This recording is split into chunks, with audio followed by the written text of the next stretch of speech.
حدیث نمبر 660 660 عن اسماء بنت عمیس رضی اللہ عنہا. یہ تاریخ اسلام کے بہت زبردست خواتین میں سے ایک ہے، حضرت اسماء بنت عمیس. نام تو لکھ لیجئے، اسماء بنت عمیس. اسماء بنت عمیس یہ السابقون الاولون میں سے ہے. سب سے پہلے اسلام قبول کرنے والے جو حضرات تھے اس وقت آپ بھی اسلام قبول کیے ہیں. سب سے پہلے آپ جو ہے پہلے حضور صلی اللہ علیہ وآلہ وسلم کے جو بھائی ہے، مولا علی سے بڑے بھائی جو ہے جعفر الطیار، جو ہم بتائے تھے نا، جن کے دونوں ہاتھ کٹ گئے تھے جنگ غالباً تبوک میں، جی ہاں جنگ تبوک میں، ان کے یہ وائف تھے حضرت جعفر الطیار، جعفر بن ابی طالب رضی اللہ تعالیٰ عنہ کے یہ وائف تھے. اور جنگ تبوک میں حضرت جعفر رضی اللہ تعالیٰ، اچھا اور ایک رشتہ بھی ہے، یہ حضرت جعفر رضی اللہ تعالیٰ عنہ کے کیا کہتے ہیں وائف بھی ہے. ام المؤمنین میمونہ بنت حارث کی یہ بہن بھی ہوتی ہے.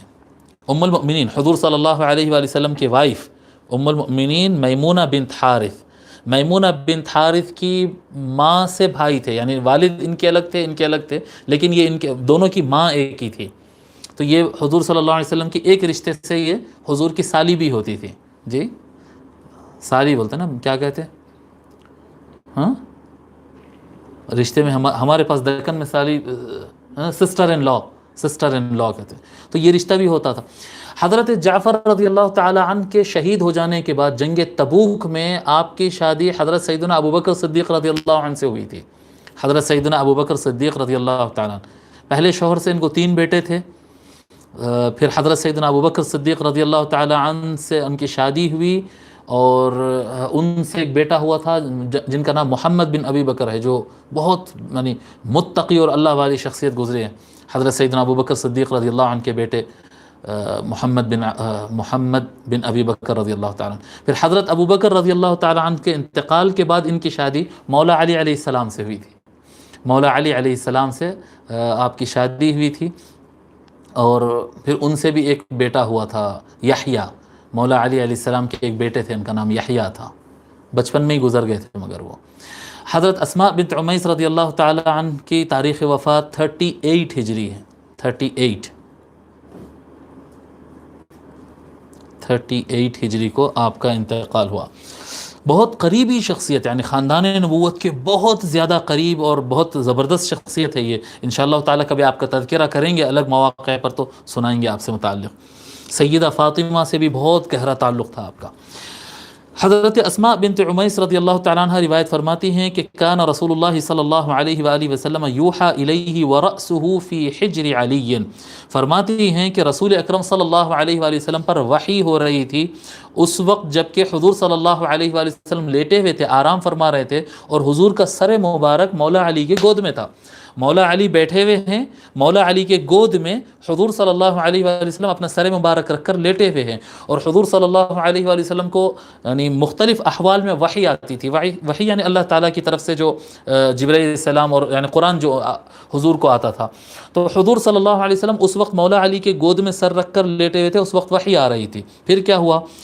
فلم یصلی العصر. تو مولا علی یعنی اگر عصر کی نماز، ٹائم عصر کا تھا، اگر مولا علی نماز عصر کے لیے اٹھتے تو حضور صلی اللہ علیہ وسلم کو ڈسٹرب ہو جاتا. حضور آرام کر رہے ہیں اور حضور پر وحی نازل ہو رہی، تو جبرائیل علیہ السلام حضور کو ڈسٹرب نہیں ہونا بول کر بیٹھے ہوئے ہیں. فلم یصلی العصر. عصر کا وقت ختم ہو گیا. حتی غربت الشمس. سورج ڈوب گیا اور مولا علی علیہ السلام عصر کی نماز نہیں پڑھ کے بیٹھے ہوئے تاکہ حضور کو ڈسٹرب نہ ہو. ٹھیک ہے. فقال رسول اللہ صلی اللہ علیہ وآلہ وسلم. اب مختلف روایات ہیں دیگر کتابوں میں، کیا کہتے ہیں مورخین اور محدثین نے اور باتیں بھی لکھی ہے، ہم یہاں اختصار سے پڑھتے ہیں. جب حضور صلی اللہ علیہ وآلہ وسلم اٹھے اور دیکھے مولا علی علیہ السلام، یعنی دوسری کتابوں میں یہ باتیں لکھی ہوئی کہ مولا علی علیہ السلام کافی غمزدہ تھے، اور پوچھے تو انہوں کہتے ہیں کہ نہیں یا رسول اللہ آپ کو ڈسٹرب نہ ہو اس لیے رکا رہا، لیکن غم اس بات کا ہے میرے کو کہ عصر میری چھوٹ گئی. دوسری کتابوں میں اس طرح سے، بہرحال یہاں پر نہیں ہے. جب فقال رسول اللہ، حضور صلی اللہ علیہ وآلہ وسلم جب اٹھے جس وقت سورج ڈوبا مغرب کے ٹائم پر، حضور پڑھ لیے تھے نماز، مولا علی نہیں پڑھے تھے. جب حضور اٹھے تو فرمائے اللہم ان علیا کان فی طاعتک و طاعت رسولک. یہ بڑی اہم حدیث شریف ہے. اب دیکھیے نماز نہیں پڑھ کر مولا علی بیٹھے ہوئے ہیں، کس کے لیے؟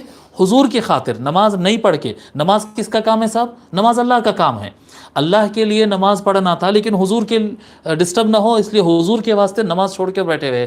حضور صلی اللہ علیہ وآلہ وسلم اٹھ کر فرماتے ہیں، اے اللہ، بے شک علی تیرے اور تیرے رسول کی اطاعت میں بیٹھا ہوا تھا، جی تیرے اور تیرے رسول کی اطاعت میں، تیرے اور تیرے رسول کی فرما برداری کر کے، اطاعت کر کے بیٹھا ہوا تھا۔ یعنی حضور صلی اللہ علیہ وآلہ وسلم کے ادب کے لیے مولا علی نماز کے لیے حرکت نہیں کیے، اور حضور صلی اللہ علیہ وسلم فرما رہے ہیں کہ علی اے اللہ تیری اطاعت میں تھا، فرما رہے ہیں۔ یہ ترک نماز نہیں ہوئی تھی، بلکہ یہ عین اللہ کے اطاعت تھی کہ نبی کے ادب کا لحاظ رکھنا۔ ان علی کان فی طاعتک و طاعت رسولک، بے شک علی تیری اطاعت میں اور تیرے رسول کی اطاعت میں تھا۔